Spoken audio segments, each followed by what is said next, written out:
Today my review is of Who by Karen A Wyle. The catchphrase for Who is really intriguing. Have they changed their minds, or have their minds been changed? That's the central question of the book, but it does raise other questions. It really is a thought-provoking read. It's also not your normal kind of sci-fi.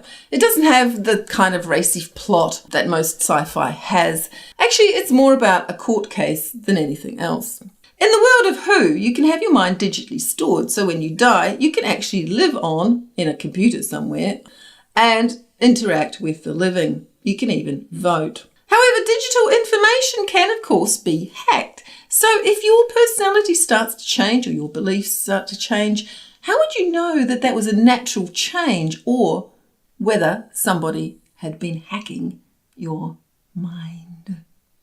This is the problem we have in Who. And if you've been changed against your will, what could you do about it? Especially if you're being watched and listened to all the time. This is the problem Thea and Max face. When Thea dies prematurely, she's young, she's lively. Of course, Max is kind of devastated. They're married. They've been together for a very long time. And he starts to notice that, she's getting passionate about political things she was never passionate about before, and she seems to be taking opposing views. Her mother is delighted that for once they see eye to eye, but it doesn't feel right. When they discover that her code has indeed been hacked, they take out a court case with the help of a lawyer who is a friend of someone else who is digitally stored. The first part of the book sets the scene. It even has the history of the development of the technology. Once the court case begins, that becomes the bulk of the book, and actually it is quite a quagmire of lawyer speak. The author is a lawyer, so she really knows her stuff. And if you're interested in the court process, it's really quite interesting. I found the beginning quite choppy and the court case a little bit dry. Much of the story was told instead of shown, but I think that was necessary because otherwise we really would have got bogged down in court cases. However, some of the scenes could have been written in a more immediate fashion.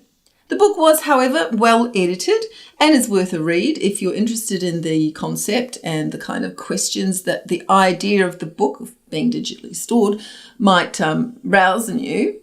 And if you're not put off by legal speak and details of court cases.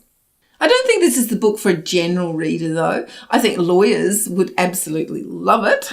But if you're looking for sci-fi with a racy plot and high stakes, this isn't it. The plot is simple and in a way predictable, but the characters are interesting and quite endearing. I give the book 4 stars because though it didn't excite me as much as I would have liked, it is well done. And I think in the style that the author chose to tell this story, she achieves her aims quite well. So that's the end of the review. I hope that you will subscribe to my channel to get more reviews.